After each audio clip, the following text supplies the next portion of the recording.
አድማጭ ተመልካቾቻችን ይህ የሐሳብ መድረክ የተሰኘው ዝግጅታችን ነው። የሐሳብ መድረክ ሁል ጊዜ በየሳምንቱ በተስፋ ቴሌቪዥን ወደ እናንተ የሚቀርብ ፕሮግራም ሲሆን በተለያዩ ርዕሰ ጉዳዮችን የቤተ ክርስቲያን መሪዎችን እና የሥነ መለኮት ምሁራንና አዋቂዎችን ይዘን ወደ እናንተ እንቀርባለን። ዛሬም እንደተለመደው እንግዳ ጋብዣለሁ። የዛሬው እንግዳዬ መምህር ተገኝ ሙሉጌታ ናቸው። ተገኝ ሙሉጌታ ጥሪያችን አክብረው ስለመጡ እጅግ አድርገን እናመሰግናለን። ጤና ይስጥልኝ። አመሰግናለሁ። አንተ ብትለኝ አንተ ልበል?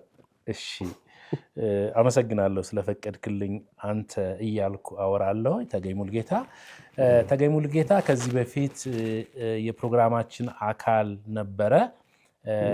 የዛሬ ዓመት አካባቢ እንደጀመርን አንድ ፕሮግራም አብረን ሰርተናል። የተወሰናችሁ የሐሳብ መድረክ ተመልካቾች ተገኝን ታውቁታላችሁ፣ ግን ዘግይተው የተቀላቀሉ ይኖራሉ በተለያየ መንገድ።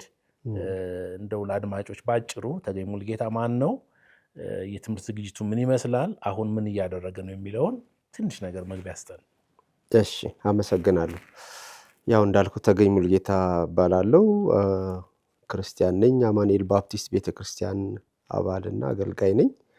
ስነ መለኮት አስተምራለሁ። እንግዲህ ሲስተማቲክ ቲዮሎጂ የሚባል ዘርፍ አለ፣ ስልታዊ ነገረ መለኮት። በዛ ዘርፍ እያጠናው ነው። አሁንም ተማሪ ነኝ። እንደገናም ደግሞ ግራጁዌት አድርጌ በዛው ስራ ላይ ተቀላቅያለሁ ማለት ነው። ግራጁዌት ሲባል የግራጁዌት ሌቭል ማለት ነው። ግራጁዌት ሌቭል ፋርዘር ስተዲ እያደረኩ ነው። እንግዲህ እግዚአብሔር እድሜና ጤና ከሰጠን ደግሞ እንደዛ ቀጥላል ማለት። መጽሐፎች አሉኝ። ያው እሱ መጽሐፎች አሉኝ። አንድ መጀመሪያዋ በጣም ትንሽዬ መጽሐፍ ናት። የዲቮሽን መጽሐፍ ናት። የህይወት ጸጋና ቀጋ የምትል የህይወት ተስፋንና ተግዳሮቱ ላይ የምታተኩር ናት። ቀጥሎ ሞር አካዳሚክ ትንሽ በስነ መለኮት ትምህርት ቤቶች አካባቢ ላይ እንደ ቴክስት ቡክ ልትሆን የምትጠቅም የእግዚአብሔር ክርስቶስ የሚል መጽሐፍ አለ። እሱ አለ። የሂስቶሪካል ክሪስቶሎጂ ነው ወይም ታሪካዊ ነገረ ክርስቶስ ነው። ከዛ በኋላ ደግሞ የእግዚአብሔር ቤተክርስቲያን የሚል ደግሞ መጽሐፍ አለ። እሱም በጣም ጥሩ መጽሐፍ ነው። እሱም ቤተክርስቲያን ምን ትመስላለች በታሪክ ውስጥ እና አሁን ደግሞ የገጠማት ችግሮች እና ደግሞ መፍትሄዎቻቸው ምንድን ናቸው የሚል መጽሐፍ አለ። አሁን ደግሞ እንግዲህ ቆየው አሳትማለሁ ብዬ ካልኩ ቆየው፣ ግን የእግዚአብሔር መንፈስ አለ። እሱም ኦልሞስት አልቋል፣ እየተተቸ ነው እንግዲህ በምሁራን ዘንድ። እሱም አለ። ስለዚህ መጽሐፎችን ጽፋለሁ፣ አስተምራለሁ። በጣም ደስ ይለኛል ዛሬ እንግዳዬ ስለሆንክ። የረዥም ጊዜ ወዳጅ ነህ። እንደገና ደግሞ በቤተክርስቲያን ካሉን ሪሶርስ ካላቸው ወንድሞች መካከል አንዱ ነህ። በእግዚአብሔር መንግስት ውስጥ በየጊዜው የምታደርጋቸውን ጥረቶች፣ የምታደርጋቸውን ውጣ ውረዶች እና ለማገልገል ያለህን ጥልቅ ፍላጎት ስለምረዳ ከአንተ ጋር ቁጭ ብሎ ስለ እግዚአብሔር መንግስት፣ ስለ ቤተክርስቲያን ማውራት ለእኔ ትልቅ ደስታ ነው። ዛሬ የጋበዝኩህ ለዚህ ለዛሬው ውይይታችን መነሻ የሚሆነው ከአንተ ጥናት ጋር በቀጥታም በተዘዋዋሪ መንገድ ይያያዛል። የቤተ ክርስቲያን ተልእኮ የሚል ነው። ቤተ ክርስቲያንና ተልእኮ በሚል ርዕሰ ጉዳይ ነው የምናወራው። የአንተ ጥናት ጥሩነቱ ቤተ ክርስቲያን ላይ ወርዶ ለውጥ መምጣት እንዳለበት የሚያመላክትና ቤተ ክርስቲያን አሁን ካለችበት እንዴት ተግዳሮቷን ተሻግራ ትውጣ፣ ነገስ ምን ታድርግ የሚል አመላካች የሆነ ስራ ላይ ስለምታተኩር ቤተክርስቲያን እና ተልእኮዋን ያነሳን የቤተክርስቲያን ተግዳሮትንና እድሎችንም በዛው እያየን መሄድ እንችላለን። ውይይታችን የሚሆነው ካንተ ወደ እኔ ከኔ ወደ አንተ ነው። በጣም ፎርማል የሆነ ጥያቄና መልስ አይጠበቅም። ኤኒታይም እያወራህ ጣልቃ ልገባ ላስቆምህ እችላለሁ። እንደገና ደግሞ አንተ የምታወራውን ሀሳብ ምስማማ ከሆነ አብሬ ትላለሁ። ያልገባኝን ወይም ደግሞ አድማጮችን ወክዬ ስለሆነ የተቀመጥኩት እነሱ ሊያስቡት ይችላሉ ብዬ የማስበው ነገር ካለ ኤኒታይም እንደዛ አይነት መንገድ አለው። አፕሮቻችን ትንሽ ወደ ሃርድ ቶክ አካባቢ ይመስላል፣ ግን ገና እዛ አልደረሰም። በቅርብ ጊዜ ያ ፕላትፎርም ሙሉ በሙሉ ወደዛ እንመጣለን። አሁን ግን በትንሹ ወደዛ ለመሄድ የሚያስብ ፕሮግራም ነው። ከሌሎቹ ፕሮግራሞች ጥቂት ሊለይ ይችላል እና አንተ ቤተሰብነት አውቀዋለህ። ወደ መጀመሪያው ጥያቄ ልምጣ። ማብራሪያ አበዛሁኝ ዛሬ። ማብራሪያ ግን ጥሩ ነው። ጥሩ ነው ለሚሰሙን ሰዎች በዛ መልክ እንዲያዩን ነው። የቤተ ክርስቲያን ቁልፍ ተልእኮ ምንድን ነው ብሎ ነው የሚያስበው ተገኝ?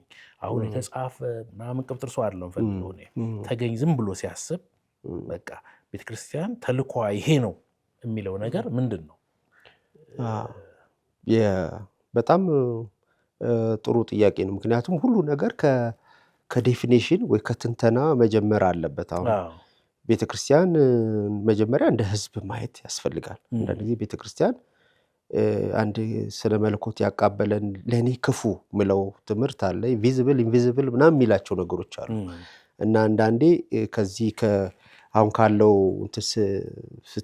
ስትስተጓጎል ሄደ ኢንቪዚብል ማትታየው ውስጥ የመወሸቅ ምናምን ነገሮች አሉ። መደበቂያ ነው መደበቂያ። በእርግጥ የቀደሙት አባቶች እንደነ አውግስጢኖስ አይነት እነዚህ ነገሮች ለሆነ የስተት ትምህርትን የስተት አካሄድን ለመከላከል ያደረጉት ትምህርት ነው። ግን እኛ ዘመን ደግሞ ሌላ መልክ ይዟል። ቤተክርስቲያን መጀመሪያ የእግዚአብሔር ህዝብ ነው ለማሰብ እግዚአብሔር በልጁ በኢየሱስ ክርስቶስ የማዳን ሥራ በዛ በኩል በመንፈስ ቅዱስ አማካይነት የጠራቸው ሰዎች ናቸው። አንዳንድ ጊዜ በቃ አምነው ነው ይሄ ዳግመኛ ተወልዳምና ዲፕሊ ባንገባም ያመኑ ሰዎች ስብስብ ነው ቤተክርስቲያን። እና ለምን ዓላማ አሁን ወደ ጠየቀኝ ለምን ዓላማ ሲባል ይሄ የጠራቸውን እግዚአብሔርን ለማሳየት ነው። በግልጽ ቋንቋ ለመናገር ማለት ነው። እነዚህ የጠራቸውን እግዚአብሔርን ለመግለጽ።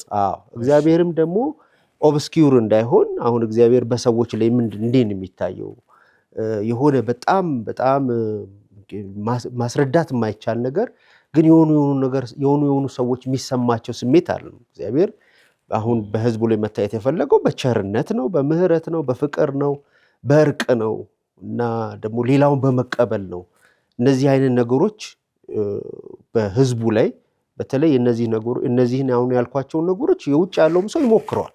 ግን ይሄ ኮንሲስተንት የሆነ በመንፈስ ቅዱስ የሆነ እግዚአብሔር የጠራው ህዝብ ላይ ሊታይ የሚፈለግ እሴቶች ናቸው እና እግዚአብሔር ይታያል ስንል እነዚህን እሴቶች እያነሳን ነው።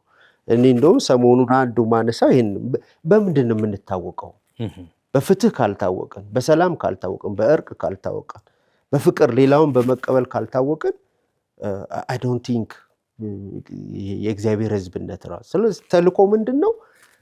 ይሄ የጠፋበትን እግዚአብሔር የጠፋበትን ይህን የተሰበረ ዓለም፣ ይህን የወደቀ ዓለም፣ ይህን የተጎዳ ዓለም፣ ይሄ ወደፊት የማይታየው ሁልጊዜ ጦርነቱ ምኑ ያለውን በዚህ ላይ ያለውን ሰው እግዚአብሔር የሚታይበት ህዝብ ቤተክርስቲያን ተልእኮ ይሄ ነው።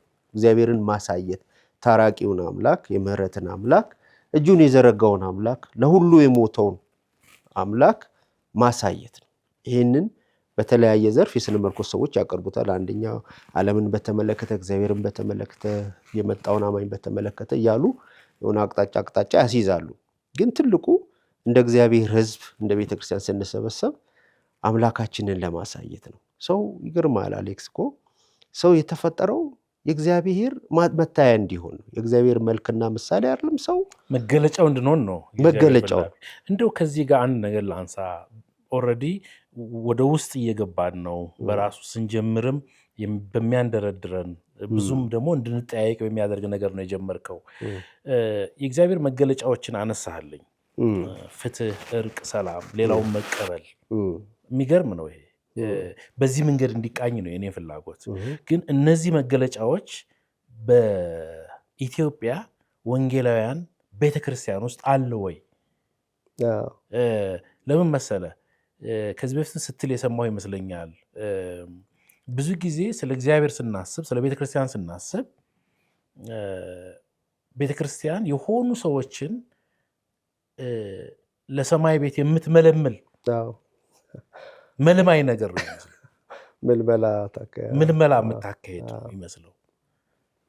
እውነት ነው። የሰማይ ተስፋ አለን። ሰዎች ወደ እግዚአብሔር መንግስት እንዲገቡ እንመለምላለን። ግን እሱ ብቻ ግን አይደለም ቤተክርስቲያን ተግባር። በሰማይ ያለውን ደስታ በምድር ላይ ማሳየት የማይችል ህዝብ ወደ ሰማይ ራሱ ይሄዳል። ሌላ ጥያቄ ነው። መቼም እኔ የስለ መለኮት ምሁር ስላልሆንኩ እንድሳሳት የተፈቀደልኝ ነው የሚመስለው። ብዙ አልሄድም። ግን ምንድን ነው አሁን የምትላቸውን ነገሮች እናያለን ወይ አሉ ወይ እነሱ? ይሄ ያው እንግዲህ ሚዲያ ስለሆነ በተለይ አንተ ሚዲያ ላይ በተጠንቀቅ በጣም አስፈላጊ ነው። ለምንድን ነው የምትጠነቀቀው?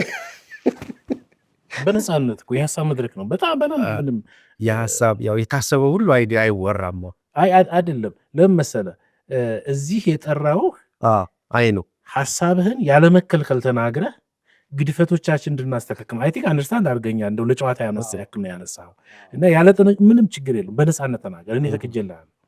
አሪፍ ለመሰለህ አሁን የሚዲያው ምንድነው የምልህ አንዳንድ ነገሮች ጀነራላይዝ ይደረጋሉ። እንደዚህ አይነት እንትኖች ስትመለስ አሁን እንደ ኢትዮጵያ ቤተክርስቲያን አሁን የምትላቸው ነገሮች ይታያሉ ወይ? እግዚአብሔር መታያው እነዚህ ፍትህ፣ በተለይ ፍትህ፣ ሰላም፣ እርቅ፣ ሌላውን መቀበል፣ ይቅር ባይነት እነዚህ ነገሮች በቤተክርስቲያን ይታያሉ ወይ ስትል ሙሉ ለሙሉ አይታዩም እንዳትል ኤሌመንቶች አሉ። እነዚህ ኤሌመንቶች አሉ። አንዳንድ ጊዜም በህልምም በምንም ብቻ ተነስቶ እንደገና ይህን ነገር ለማድረግ የሚነሱ እንትኖችን ታያለ፣ ማህበሮችን ታያለ።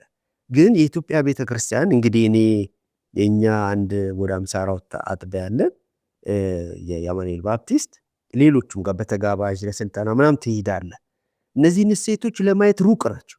እውነቱን ለመናገር እንደውም የተፈተንበት ጊዜ ነው። አሌክስ ብዙ ጊዜ በግልም እናወራለን። ጥንቃቄን በጣም ወድጀዋለሁ። ተጉ ትንሽ ለቀቅ አድርገው። በእርግጥ እየጀመረ ስለሆነ የቆየ ስትሄድ ደህና ትሆናለህ። አንድ ቁልፍ ነገር ነው ያነሳው። አሁን ለምሳሌ ሩቅ አልሄድክም። በአንተ ቤተ እምነት ውስጥ ያሉትን ለማየት ሞከርክ። ከ15 ዓመት በላይ እንተዋውቃለን እናንተ በትንሹ። በእነዚህ ጊዜያቶች ኢትዮጵያን በብዙዎቹ አካባቢ በስብከት በትሬኒንግ መጽሐፍ ቅዱስ ትምህርት ቤት በመስጠት ተዘዋውራል። ከዛም በላይ ደግሞ በኢትዮጵያ ዋና ከተማ አዲስ አበባ የኢትዮጵያ ማህበራዊና ፖለቲካዊ ኢኮኖሚያዊ ስበት ማዕከል በሆነችው ከተማ ውስጥ ነው የምትኖረው። አጠቃላይ የኢትዮጵያን ክርስትና ሙሉ በሙሉ እንኳን ይወክላል ባይባል አዲስ አበባ ያለው ሁኔታ ግን ይታያል።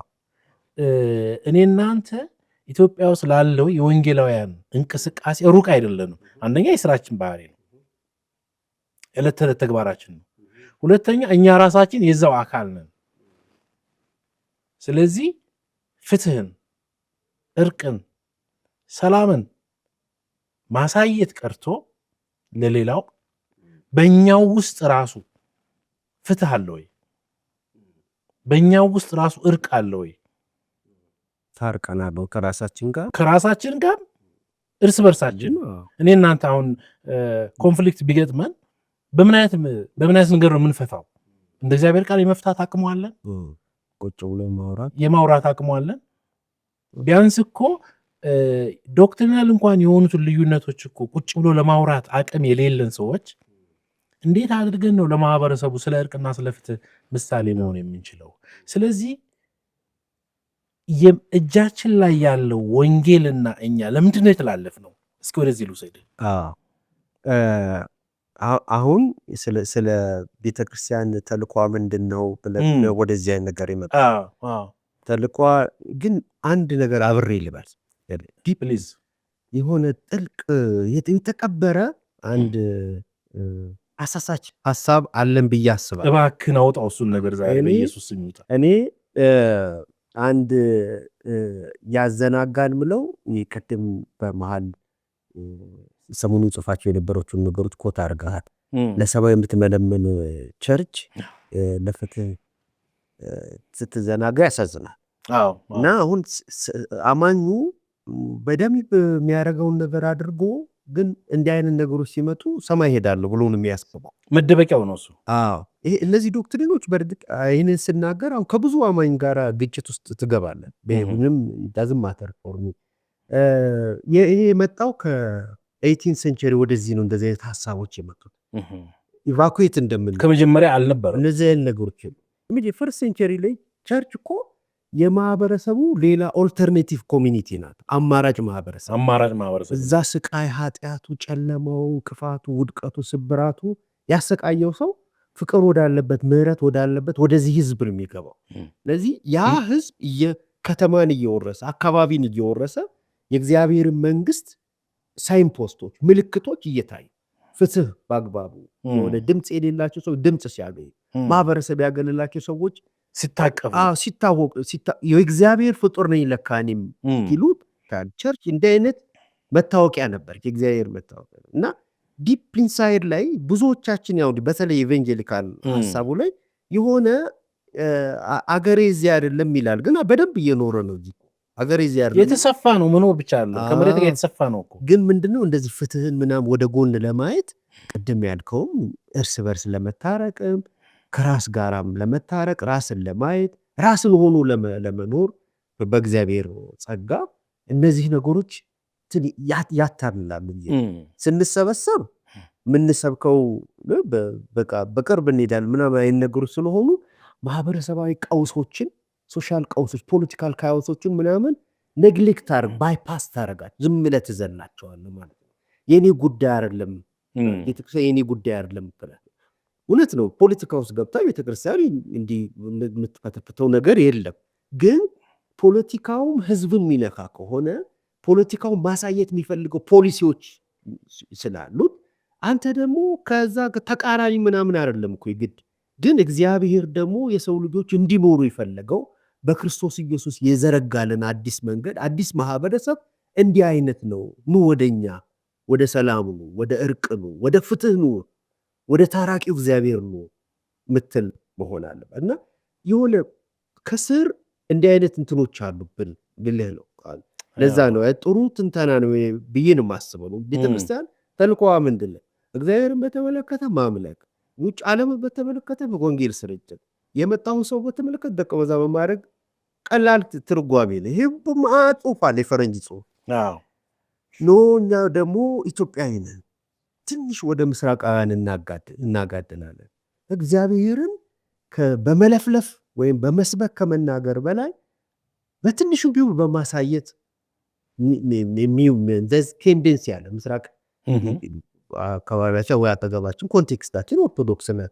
አብዛኛው አስተሳሰባችን እንደዛ አይነት ከኦርቶዶክስ የተቀዳ ነው ሳቢያችን። ስለዚህ ማሳየት ነው የምትፈልገው።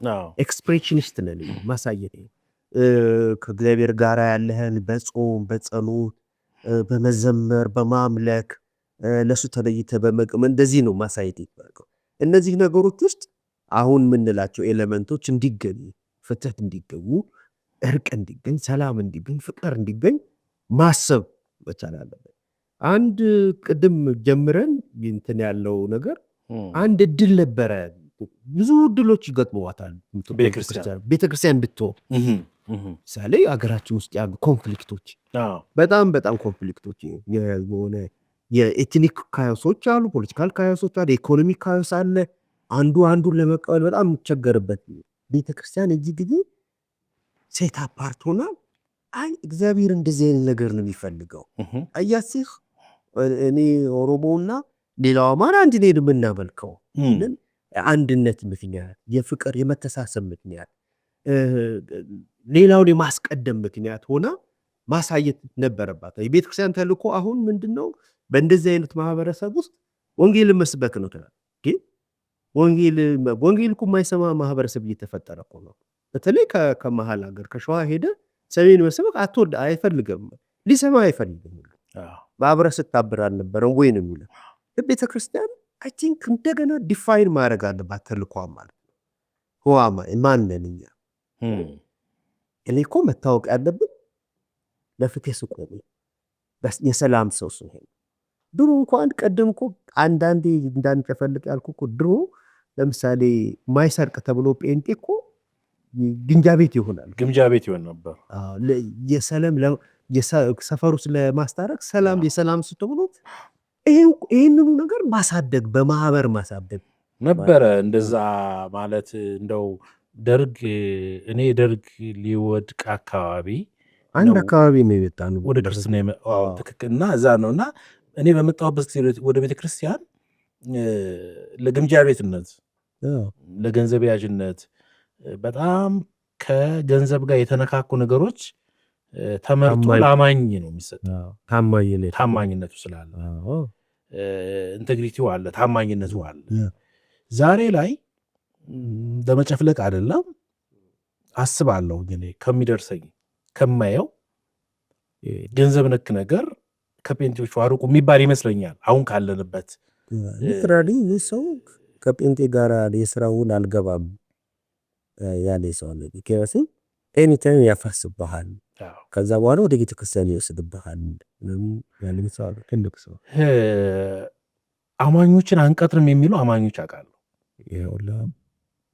አማኞችን አንቀጥርም የሚሉ አማኞች፣ እነዚህ ሰዎች አማኞችን ስለሚጠሉ ነው ብዬ አላስብም። እኔ ትንሽ ጊዜ ከአገልግሎቱ ጋር ጎን ለጎን በተወሰነ ጊዜ ደግሞ አገልግሎቱን ገታ አድርጌ በተለያዩ ተቋማት የመስራት እድል ነበረኝ። በቢዝነስ ተቋማት፣ ኢንዱስትሪዎች ላይ፣ የግለሰብ ፒኤልሲዎች ላይ፣ ፋብሪካዎች ላይ የመስራት እድል አግኝቻለሁ። የተወሰኑት ጋር በሚድል ማናጅመንት ሌቭል መሪነት ላይ ተሳትፌያለሁ። እውነት ለመናገር ብዙዎቹ ከጥቂቶች በስተቀር ብዙዎቹ የስራ አፈጻጸማቸው ደካማ ነው። አማኞቹ ጌታ እያሉ ጌታ እያሉ ያው የሚበዛው ውስጥ ያለውን አውጣው ኮንፈረንስ በተራ ጠያቂውን ጋር የሚበዙት ለጸሎት በሚመስል ማለት መጸለይ በራሱ ስራ ዘግቶ ሂዶ መጸለይ እግዚአብሔርን ማክበር ነው የሚመስላቸው። የተነገራቸውም እንደሱ ነው። አይተህ ከሆነ ቤተክርስቲያን የሚነገሩ ማስታወቂያዎች የቻላችሁ ዓመት ፍቃድ ወስዳችሁ ያልቻላችሁ አስፈቅዳችሁ ከማክሰኞ የሚጀምር ኮንፈረንስ አለ ብሎ ያውጃል ፓስተር።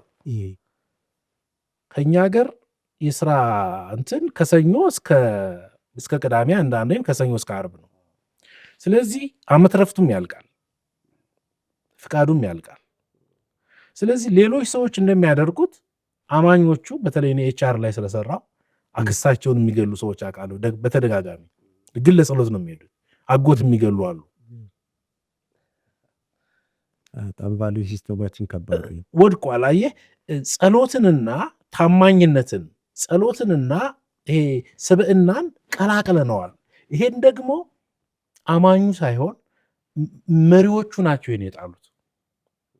ስለዚህ በብዙ መንገድ ውጤታማ አልነበሩም። እኔ በነበርኩበት ቦታ ላይ እኔ ራሴ እንደው አማኝ አልቀጥርም ብዬ ባልደመድመም መጀመሪያ ምርጫ ያልነበሩ። ስለዚህ ለምንድን ነው ዋና የሆነውን ነገር ታማኝነትን ያክል ነገር ከቤተ ክርስቲያን እየተሸረሸረ የመጣው? ብዙ ጊዜ ተማሪዎችን ታስተምራለህ፣ መሪዎችንም ታሰለጥናለህ። ምን አሉ እስኪ ንገረኝ። ሴታፑ ከባድ ነው አሌክስ።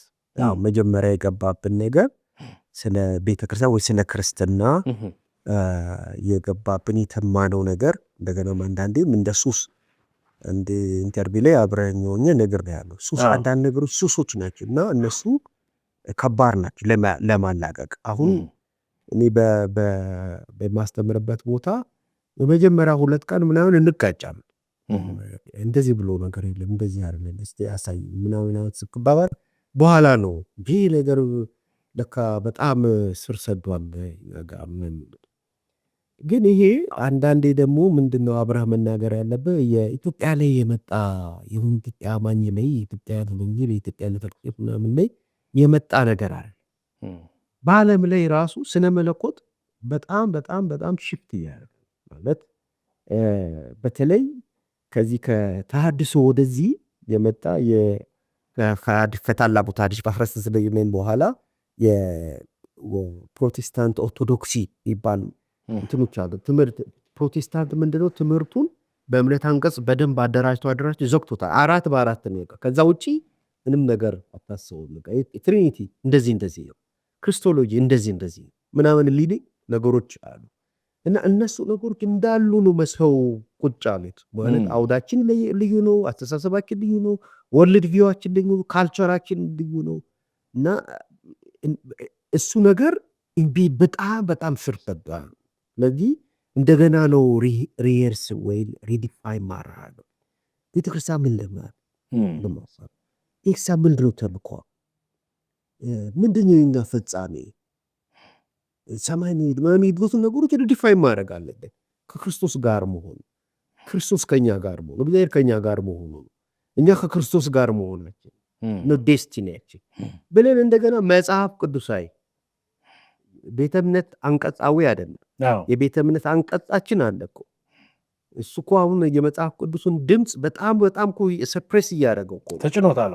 አዎ ድምፁ በጣም በትንሹ ነው የሚሰማው። በሆነ እኔ ያደግኩበት ቤተክርስቲያን አሁንም ያለሁበት እዛ በአማኑኤል ባፕቲስት ሲባል ሶቨርኒቲ ኦፍ ጋድ ስላለ ዘፍጥረት አንዳንድን በዛ ማይንድ ሁሉ ነው የምናየው። ሁሉንም መጽሐፍ በዛ አይነት ማይንድ ልናይ እንችላል። አንድ የባፕቲስት ያደገ እነዚህ ነገሮች የቤተ እምነት አንቀጽን ማፍረስ አይደለም ኢንቴንሽን፣ እነሱም አጥራቸው መከርከም አለብን።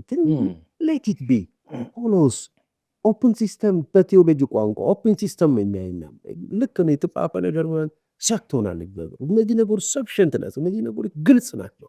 ግን አት ዘ ሴም ታይም እግዚአብሔር ደግሞ ጣልቃ ይገባ አብሮን አለ እኮ ሁለት ስለ ሶስተኛ ምናምንኛ አለ እኮ ስፒሪት ይሄን ያህል የሆነ ሩቅ ቦታ ያለ አይደለም እግዚአብሔር። እና እንደሱ አይነት ነገሮች ክፍት ማድረግ በጣም ነው። እንደገና ሪዲፋይን ማድረግ አለ አብሮን አለ እኮ እግዚአብሔር። ለዚህ የቤተ እምነታችን አንቀጽ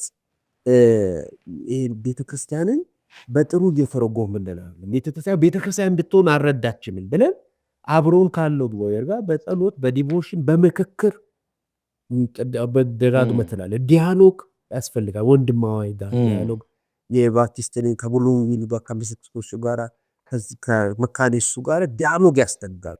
ወንድማዊ እና ቤተክርስቲያን እንድንሆን ማሰብ አለብን። እንደገና ሬዲፋይን ማድረግ አለብን። ኮንስትራክት ማድረግ አለብን እንደገና ግን እንደው በእኔና በአንተ እድሜ እሱን የምናይ ይመስላል። ለዛ ዝግጅት አለ። ሊደርሽፑ ምዕመናን፣ የተማሩ ሰዎች ቤተክርስቲያን ውስጥ ያሉት አሁን ያለንበት ስብራት ይታያቸዋል ወይስ ጥቂት ሰዎች እንደው በህልማችን ተገልጦልን ነው የምንል ከነከነው? ሌላውስ ይረዳዋሉ ይህን ነገር? በዚህ ደረጃ ችግር እንዳለ ቤተክርስቲያን ከተልኮዋ አፈንግጣ እንዳለች አሁን ተልኮ ብለን የያዝነው የቤተክርስቲያን ተልኮ እንዳልሆነ እየተረዳ ነው ብለህ ታስባለህ? አንድ ተስፋዬን የሚያነቃቃ አንድ ነገር አለ። አሁን በተለይ አሁን ወጣቱ ኤክስፖዝድ ሆኗል እንደዚህ ሪዲንግ ምናምን የካውንተር አርጊመንቶችን ተቃራኒ ሀሳቦችን ኢቭን በእኛ ጊዜ እኮ የቤተ እምነታችን አንቀጽ ሁሉ እኮ አናውቅም። ለዚህ ብለን ምናምን ነው የምንሄደው። ቤተ እምነት አንቀጹ ተነስቶ የሚከራከር ወጣቶች እያዩ ሶሻል ሚዲያ ላይ በጣም እንደገና ትሬኒንግ ነው ተሰጥ አያለ ምለው ነገር እኔ እንኳን በደንብ እንኳን ሳይገባኝ ምለው ነገር አንድ ይሄ ማለት ይሄኛውን ያፈርሳል የሚል ሰው አለ። ዶሮ ማግኘት ቀላል አይደለም። ሌላው ተስፋ የሚያነቃቃው አሁን የሚመጡ 21st ሴንቸሪ ላይ ያሉ ቴዎሎጂ ምዕራቡ ሰለቸነ በቃ ክላይማክስ ላይ ደርሶ አሁን እያጎነበሰ ነው ቴዎሎጂው። ቤተክርስቲያን እንደምታውቀው በጣም የተወሰኑ አገሮች ሜካል ነው ዲቫስቴት ነው። በጣም ለገና ነው ቸርች ለክርስቶስ ነው ቸርች የሄድኩት ሚል ምዕመን ያለው እና እንደው እዚህ ጋር አስቆመ። እኔ አሁን ግራ ይገባኝ ለምን መሰለህ?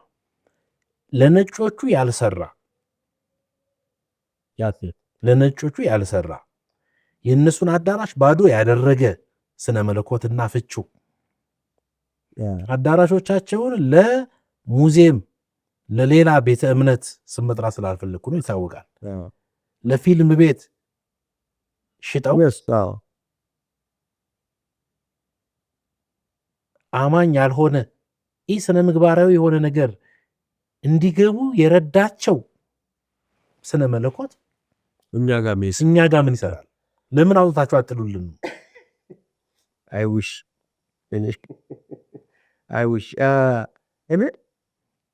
ያኛው ስነ መልኮት ራሳቸው ከራሳቸው ወገኖች አሁን ቅርብ ጊዜ አንድ በጣም ወደው ወንድም ዶክተር ፕሮፌሰር መጥቶ ነበር ካርኬነን የሚባል ይገርማል። በጣም በቃ እይታቸው ሌላ ነው። ወደ ምስራቅ እየፈሰሰ ነው። ምስራቃውያን አመለካከት ለምን መሰለህ መዳኛቸው እሱ ነው። የእነሱ እጃቸው ላይ አሁን ያለው እዚህ ጋር ነው፣ እስከዚህ ነው የወሰዳቸው። ከዚህ በኋላ ቢከተሉት እጃቸው ላይ ያለውን ሰነድ ምንም አይል። ምን ልልህ መሰለህ ተስፋ አለኝ አንድ ወጣቶቻችን፣ ሁለተኛ የራሳቸው ምሁር ኤግዞስት አርቧል። ይሄ ነገር በቃ የሚላው ቤተክርስቲያን ሲባል ቤተክርስቲያን መጽሐፍ ባለፈው ሲጽፍ ለምሳሌ ዶግማቲክ ነገሮች ሄድኩና ግማሽ ደርሻለሁ። ከዛ አንዱ ዝም ብሎ በስም አላቃቸው በስም ማምናቸው ስኮላሮች አሉ እና በግሩፕ በጸሐፍ አሳተም ስለቸር እንዲህ ይህ መጽሐፍ ማሳላይ ይህን ዶግማቲክ እንትን አላወጣም ብዬ መጽሐፉን ወደ ዋሴት የምናይታ በሙሉ ነው ያፈረስኩት። እንደገና ቤተክርስቲያን እንደዚህ ያለ በተለይ ከአፍሪካ ሆነ ከኛ ማገባንን ያልበላንን እንትን ነው ምና ቴዎሎጂያችን ያልበላንን ነው የሚያክልን። የኛን ችግር አይነካም፣ እንገባበታለን። ራሱ ስነ መለኮታችን ምንድነው ፋይዳ መጣ ኢቭን ምን መከራሳ መጣብን የሚለውን እናያለን። ስለዚህ ተስፋዎችን እንደዚህ አይነት ነገሮች መሄድ አሉ ልልህ ነው። ግን በአብዛኛው አንተም እኔም ሞዴሎቻችን የምንጋራቸው ነገሮች አሉ። ተስፋ ታጣለህ መሬት ላይ ተስፋ ምን ደግሞ ልታመጣብን ነው ሚልህ ይበዛል። ነባሩ ሰው ላይ ምንድነው ይላል። ይሄ በዚህ የረካ ሰው ታብያለህ። አብዛኛው ሰው በጣም ይቅርታ በጣም የሚያሳዝን አንዴ አብዛኛው ሰው በዚህ የረካ ሰው እሁድ አምልኮ ተደርጎ ሳውንድ ሲስተሙ በደንብ ፈርቶ ኳየር በደንብ ቆሞ ሰባኪው ምን ይስበክ ሆነም ወተማት የምትረሳውን ነገር ሁሉ ሰምተህ ሰላም ተባብለህ ስትለያይ እግዚአብሔር ዛሬ ረዳን ሚል ምዕመን አፍርተን በዚች ነገር የሚረካ ምዕመን አፍርተን ይሄ የቤተ ክርስቲያንን ትርጓሜ የቤተ ክርስቲያንን ማንነት ወደኋላ ይመልሳል እንጂ አሁን የተባለው ተልእኮ ለመፈጸም በጣም አዳጋች ነው። ሀገራችን ውስጥ ባሉት ቀውሶች ምን ያህል እንደተበጣጠሰ እንትን ታውቃለህ። እና ከባድ ነው። ከ27 እና 28 ዓመት በፊት ሚሽነሪ ሆኜ ሰራ ነበር እና የተወሰነ በህይወቴ አደረኩም ምለው ምቆጥረው ነገር ከሆነ በእግዚአብሔር ዘንድ ዋጋ ይኖረዋል ብዬ የማስበው ያን ለ4 ለ5 ዓመት ሚሽነሪ ሆኜ ያሳለፍኩትን ጊዜ ነው። ግን ያ ትልቅ በህይወቴ ላይ ትልቅ ተግባር ብዬ የምቆጥረው ነገር እና ስራ ዛሬ ላይ እንደ ሀገር በገጠመን ቀውስና ግጭት ከነዛ ወገኖች ጋር እንኳን ያለኝ ግንኙነት ተበጠሰ እንኳን ባለ እንዲደበዝዝ አድርጓል። እኔ በቀጥታ ያዋጣሁት ነገር ባይኖርም ግን የቤተ ክርስቲያን አካል በመሆኔ በዚህ ዘመን እና በዚህ ሀገር ላይ በመኖሬ የኔን መልካም ስራ እንኳን ለማየት ሰዎች እስኪገዳደራቸው ድረስ እንዲደርሱ አድርጓል። መጥፎ ጊዜ ነው። ያ መጥፎ ጊዜ ዛሬም አልቆመም። በብዙ የሀገራችን አካባቢዎች ብዙ ሰቆቃዎች አሉ፣ ብዙ መከራ አለ፣ ችግሮች አሉ። ይሄን እንዳልሰማ ዝም ብሎ ማየት ከዛ እኔ በደመነፍስ ነው ወይ በአጋጣሚ ነው ብዬ አላስብም። በየወሩ በወረፋ ሚሊኒየም አዳራሽ የሚባል አዳራሽ አለ።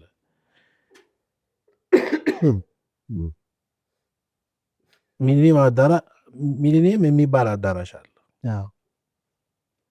እግዚአብሔር ዋጋው በጣም ከባድ። ስለ ዋጋው በኋላ እነግርሃለሁ። አሁን እዚህ አልናገርም። እንድናገር አታስገድደኝ። ዝም ብለህ ስማኝ። የውስጥ ብታወጣ አላወጣም፣ ሁሉንም አላወጣም። ግን እዛ ላይ ተሰብስባችሁ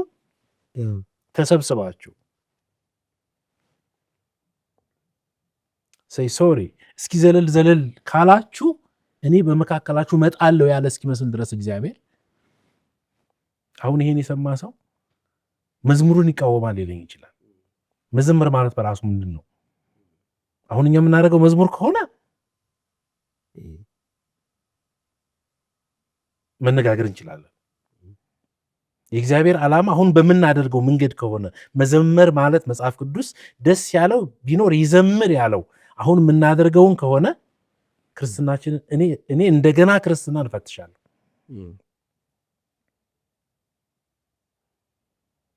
ደግሞ ፉክክር ይመስል በየሳምንቱ የአንደኛው ማስታወቂያ ከአየር ላይ ሳይሆን ሌላው ማስታወቂያ ይሰራል። ያኑ ተመሳሳይ ነገር ለማድረግ ማለት ነው። የሚያሳዝነው እሱ አይደለም፣ ይሄን አድራጊዎቹ ብቻ አይደለም። ይሄን ደግሞ ሄደው ዳቦ የሚቆርሱ ደግሞ ሽማግሌዎች ደግሞ አሉ፣ መሪዎች አሉ። ምንድን ነው በትላቸው በቃ ለእግዚአብሔር ነው እያመለክን ያለ ነው፣ አምልኮ ተጠላለ ነው የሚሉ። እውነት አንተ የምታስተምረው ስነ መለኮት እና ተያያዥ ጉዳዮች ከእንደዚህ አይነት ነገር ነፃ ያወጣን ይሆን ወይስ ለራሱ ነፃ ያልወጣ ነው ብለህ ታስባለህ? ይህ በጣም ከባድ ጥያቄ ነው። እኔና አንዳንድ ወንድሞች ደግሞ አሉ ከእንደዚህ አይነት ስነ መለኮት መራቅ በር ሊዘጋብህ ይችላል። እንጀራይም ስለሆነ ማለት ሊዘጋብህ ይችላል። ያ ምን የምታስተምረው ነገር አይገባንም ሊል ይችላል። መንቃት አለ። እንደዚሁ ደግሞ አንዳንዱ ከባዱ ነገር ደግሞ እንደዚሁ በጣም አውጥተኸው የሆነ ጓደኛ እንዲህ በጉዳዩ ተሳታፊ የሆነ ሰው መልሶ ያንኑ ነገር ሲያስተምር ታገኘዋለህ። በጣም ይረብሻል ነገር ነው። ይሄን ነው እኮ ነው ይሄ በተለየ በፈረቃ ርዕስ መስጠት ለቤተ ክርስቲያን ትልቅ ውድቀት ነው። እርግጥ እነዚህ ልጆች ወጣቶች ያንዳንዱ እኮ ወጣት አለ የኔ ያህል ዕድሜ ያለው ዘማሪ ነው። አንዳንድ ቤተ ክርስቲያን ናቸው ቤተ ክርስቲያን ወክላንዲ ወይስ የቤተ ክርስቲያን ሌላኛው ገጽታ ናቸው ምናምን ብለን እንፈትሽ ያደረገው አንዳንዱ እርግጥ ቤተ ክርስቲያን ይሄ መስቴ ይህም አይወክሉም እምልህ ዘመኑ ከባድ አይወክሉም። ግን እኔ ጥያቄ ለምን መሰለህ እነዚህ ሰዎች ግር ብሎ ሄዶ ሰልፋቸውን የሚያሞቅ ሰው ባይኖር ኖሮ አያደርጉትም። ገባኝ። እሱን ነው አሁን እንደዚህ አይነት ምዕመን ከየት ነው ያፈራ ነው? እሺ ወደዚህ ላምጣ። አሁን ያለውን መጠየቅ የማይችል ሶሪ ማሰብ የማይችል ለምን ብሎ የማይጠይቅ በቃ ማለት ስጠራው ዝም ብሎ የሚመጣ ምንድነው ከዚህ ይሄን በማድረጌ ለእግዚአብሔር መንግስት ምንድነው ኮንትሪቢዩት የማደርገው የማይል ብሽሽቅ ላይ መልኳል እኮ አልኩ እኮ ለብሽቅ ነው እሱማ። አንዳንዱ ብሽቅ መድረክ ነው ኦልሬዲ ያው ስም ስለማንጠራ እንትኑ በጣም ስለወረደ ያኛው የኛ ፕላትፎርም በዛ ድረስ አይሄድም። ግን እንደ አጠቃላይ ሲስተሙ ነው የምናየው። በዚህ ደረጃ ይሄን ማጀብ የሚችል ለምንድን ነው ይሄን የማደርገው የማይል ምዕመን እንዴት ልናፈራ ቻል? እኔ አሁን ገብተዋል። ዛሬ እንደው አንመልሰው ግን ቢያንስ እንጠይቅ። ከየት መጣ ይሄ ምዕመን? ከየት መጣ ይሄ ምዕመን? ዝም ብሎ ስጠራው የሚሄድ ከዛ ደግሞ ጀርባው እስኪበጠስ ድረስ ቀኑ ሙሉ ሲዘል ውሎ ወደ ቤቱ የሚገባ ማለት እኔ አሁን ስለ እግዚአብሔር ያለኝ ስዕል በደንብ እንዲጠራ ነው። እኔ ከእንደናንተ አይነት ካነበቡ ከሚጽፉ ማሰብ ከሚችሉ ሰዎች ጋር ለማውራት የምፈልገው ለሌላውም ሰው አይደለም ማለት ለራሴ ነው። ምንድን ነው ወይ እኔ ነኝ ወይ የተሳሳትኩት? ማለት እግዚአብሔር ማለት ይሄ ለእግዚአብሔር ማምለክ ማለት ይሄ ነው ወይ? አሁን አንድ ጥያቄ ልጠይቅህ። ጳውሎስ ቢመጣ በዚህ ዘመን ወይ ጴጥሮስ ቢመጣ ወይም ከዛ ላውርደውና ቀደምት አባቶች ሌላ ቢመጡ አንተም ስትል ሰምቻለሁ እንደዚህ አይነት ካለ በየሳምንቱ ሚሊዮን አዳራሽ ሄዱ ነበር? ዶንት ቲንክ ሶ። እኔ እንደዛ አላሰብም። ጳውሎስ ከመጡ ይጨርሱናል። በርግጥ ይጨርሱናል፣ ይገስጹናል። አባቶቹም እንደዛ የሚያስባለሁ። ልክ ነህ። እኔ ምን መሰለህ ወደ እንትኑ መመለስ አለብን። አሁን አይ ቲንክ ከዲያሎግ በኋላ ውጤቱ ቤተክርስቲያን ማለት ይሄ ነበረ ትርጓሜው። ግን እኛ ስለ ሳትን ነው እንዲህ የምናደርገው እንዲሉ መሆን አለበት። የቤተክርስቲያን ትርጓሜ እግዚአብሔር የሚያደረበት ህዝብ ነው። እግዚአብሔር የሚገለጥበት ህዝብ ነው። እግዚአብሔር ደግሞ በምን ይታወቃል? አንደኛ በፍትህ ነው የሚታወቀው። ሁለተኛ በሰላም በእርቅ ምናምን ብለን እንደዚህ መዘርዘር እንችላለን።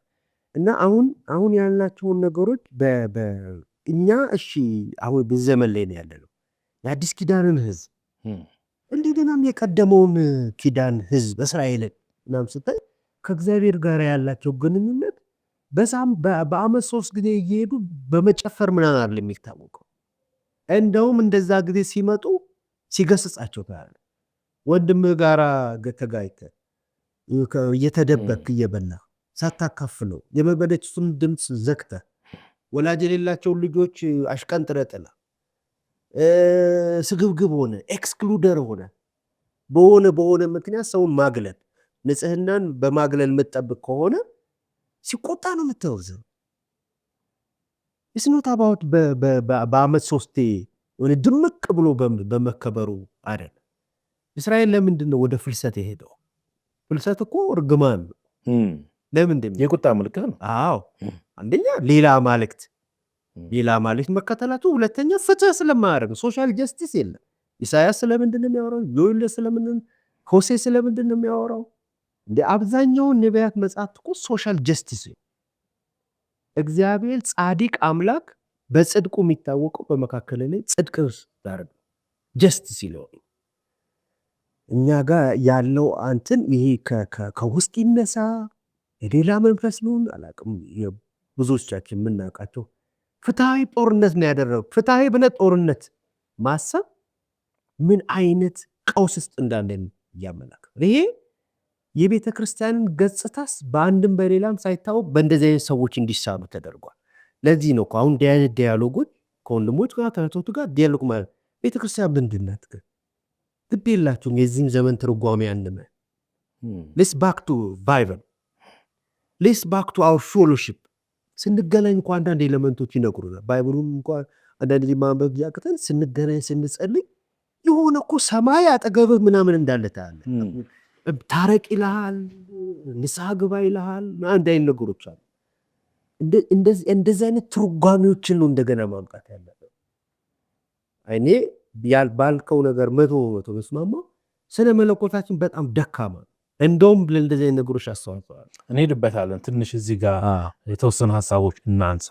በሁለተኛው ሳምንት እዛ ላይ ስለምናተኩር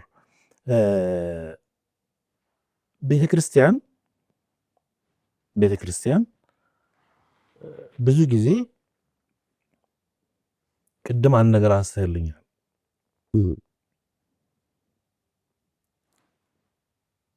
እኛ ፍትህ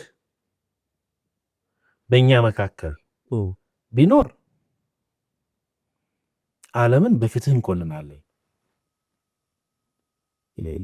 ጽድቅ በመካከላችን ቢኖር ዓለምን በጽድቅ እንኮንናለን። ምክንያቱም ሰውና እግዚአብሔርን ስለምናስታርቅ ሰዎች ከራሳቸው ጋር ሲጣሉ፣ ሰዎች ከሌላው ሰው ጋር ሲጣሉ ወደዚህ ወደ አስታራቂው ወደ ሆነው ኮሚኒቲ ይመጣሉ። ሰላምን ፍለጋ ይመጣሉ ወደኛ። አሁን ሰላም ምናምን ስንል አጠቃላይ የእርስ በርስ ግጭታችንን ብቻ አይደለም። እኛ ራሳችን ኢቫንጀሊካል 60% እና 75% አካባቢ የሆንባቸው አካባቢዎች እኮ የእርስ በርስ ግንኙነታችን መጽሐፍ ቅዱሳዊ አይደለም። ባለፈው ያነሳት ይመስለኛል ከሌላ ሰው ጋር በአንዳንድ ግጭቶች እኮ አንዳንድ አካባቢዎች ሲፈጠሩ ምዕመናን ቤተክርስቲያን ቅጥር ግቢ አካባቢ ገብተው ወይም ደግሞ ሌላ ቦታ ተገናኝተው ድልድል ይሸተኛል ማሸነፍ የሚለው መዝሙር እየዘመሩ ነው። ከዛ ሂደው ከሌላው ሰው ጋር የሚጋጩት ከሌላው ወይ በጎሳ ሊለይ ይችላል ከነሱ ወይ በአጥቢያ በቤተ እምነት ሊለይ ይችላል። ከዛ ሰው ጋር ግጭት ቀድሞ ተጸልዮ እኮ ነው ጥቅስ ተጠቅሶ። ይህ ፕራክቲካሊ የሆነ ነው ሀገራችን ላይ። የአንዱ ኬዝ ስቴዲየም ስለሆነ ነው። አሁን ፒኤችዲ እዛ ላይ ነው ይሰራ ያለው እዛ ላይ ነው። ስለዚህ ጥናት ያሳያል እሱ ነው። ስለዚህ በዚህ ደረጃ መውደቃችንን በዚህ ደረጃ ስብራት እንደገጠመን ኢቫንጀሊካል ሊደርሺፕ ያውቃል ወይ? ያንተን እስኪ አካፍለን እሱ ላይ የምታየው። አንዳንዱ ያውቃል ብዬ ነው ያውቆ ይተባበራል። ያውቃል አውቆ የተኛ ቢቀሰቅሱት አይሰማም ያስባለሁ። ግን አብዛኛዎቹም ደግሞ የእኛን ቸርች መሪዎች ካልክ ያውቃሉ አቅም የለንም ብለው ያስባሉ። ግን ደግሞ አንዳንድ ሰዎች ተንኮለኛም ሰዎች አሉ። በታሪክ አጋጣሚ የኢትዮጵያ ቤተክርስቲያናት እንደዚህ አይነት ሰዎች ገፍተውበት ይታያል። ይህን ግጭት የሚጠቀሙ ሰዎች አሉ። ኮንፍሊክት ቢዝነስ ልክ እንደ አንዳንድ ፖለቲካ እንደዚ አይነት ነገሮችን ያደርጋሉ። በግጭት መሀል ከአንድ ተማሪ ጋር ብዙ ጊዜ የምናወራው በግጭት መሀል ቅዱስ ሆኖ የሚገኙ ሰዎች አሉ እና በጣም ኃይለኛ ስም ነው የምትሰጣት ብፁዕ ቅዱስ ናቸው ሰዎች እና ምንም ስለ ጸሎታቸው፣ ምህረታቸው፣ ስለ ፍቅራቸው ከሌላ ጋር ስላለ ግንኙነት አለም ያሳስባቸው። ይህንን ጉዳይ ከመፍታት ጋር መፍታት ነው ያስመፍታት ነው ፕሮፌሽን እስከተል አያይዘው እንደዚህ ብዙ ምናምን የሚባሉ ሰዎች አሉ እና ሊደርሺፑን በዚህ እንኳን እኔ የሆነ መልካም ስራ ሰርቷል ምናምን ለማለት በአንዴ ትንሽ እንትን አልችልም። አስተዋጽኦ አለው ለግጭቶቹ ብዬ አስባለሁ። ግጭቶችን ደግሞ የሚፈታበትን መንገድ የባሰ ነገሮችን እንዲቦኩ ያደርጋቸዋል እንጂ እንደዚህ ብዬ አላስብም። እሺ ሌላ ጥያቄ ላንሳልህና ከዚህ እንውጣ። መጽሐፍ ቅዱስ ያው ስነ ምልክት መምህር ስለሆን ቅድም ስለ ኢሳይያስም ስለ ሆሴም ብሉይና ስላሉት ነቢያቶች ትነግረን ነበር። ከዚህ የእስራኤልን መሰደድ ወደ ባዕድ መሄድ የእግዚአብሔር ቁጣ መገለጫ እንደሆነ ነግረኸኛል። ከዛ ተነስቼ አንድ ነገር ላንሳልህ። አሁን ባልበቁ እና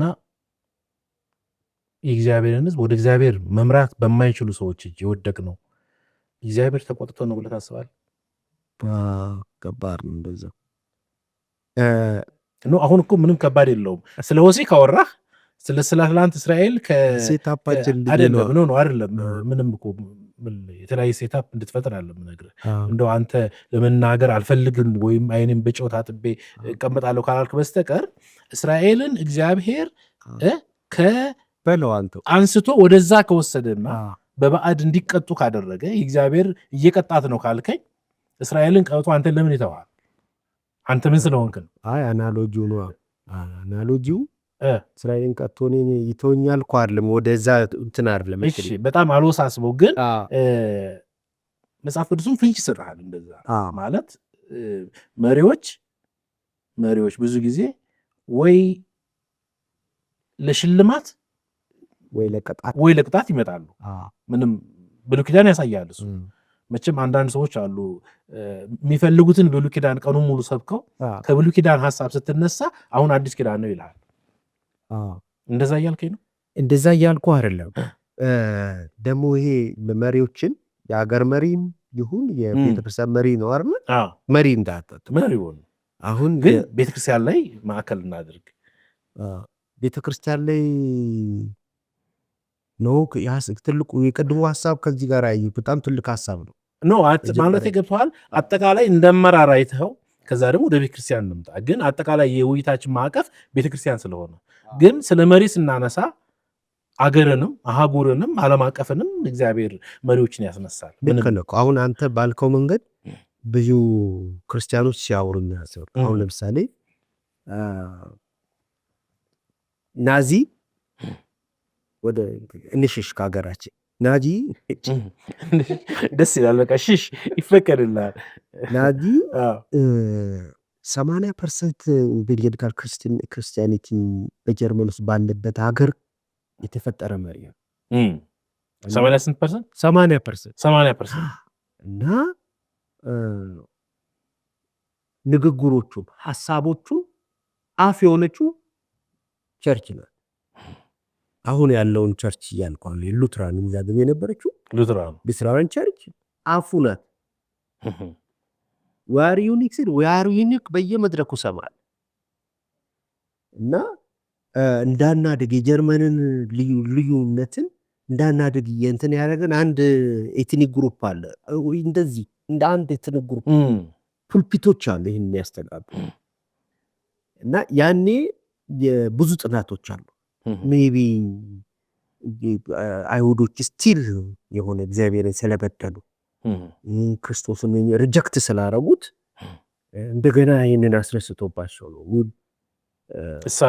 እሳቤ አለ which is devilish ለኔ ሰይጣን ነው ብለው አንደኛ ቴይዝም ወርልድ ንጽር እንደምታውቀው ንጽረት ዓለም በጣም የተለዋወጠ ቴይዝም አለ። ሁሉም ነገር ከአምላክ ጋር ማያገናኝ ንጽረት ዓለም ነው ሆነ ያለው። እግዚአብሔር ንጽረት ዓለም አይፈራም።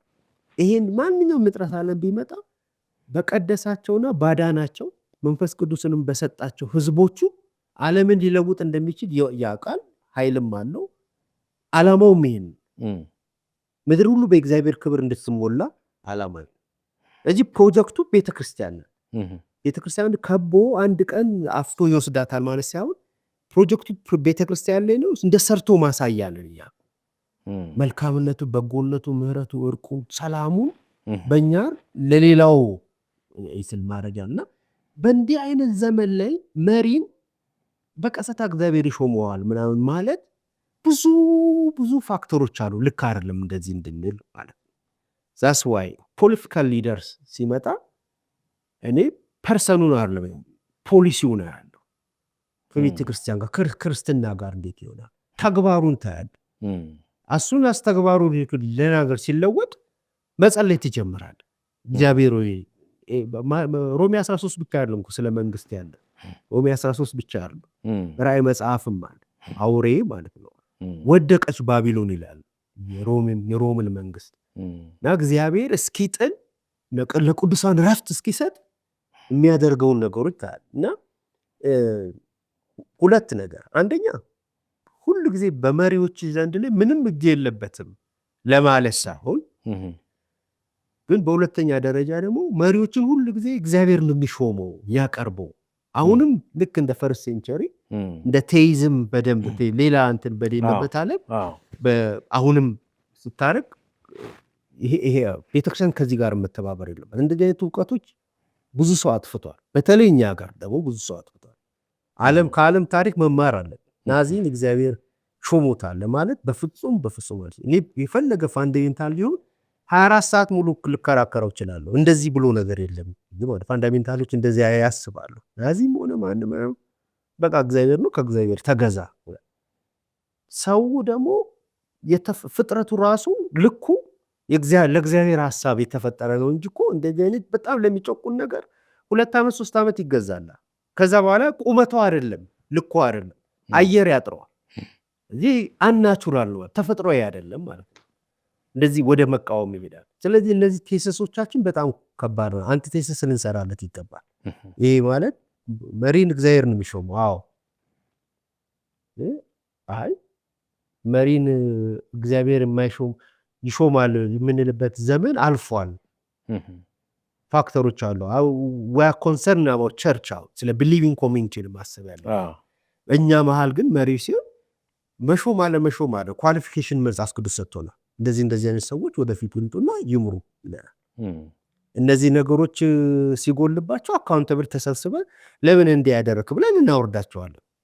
የኛ የቤተክርስቲያን አካሄድ እንደዚህ አይነት ነገሮች ናቸው ያሉት እና ምናልባት ጀነራላይዝ እንዳናረገው በጣም ስለሰጋው ነው። ቆይ እንደዚህ ብዬ እላለሁ።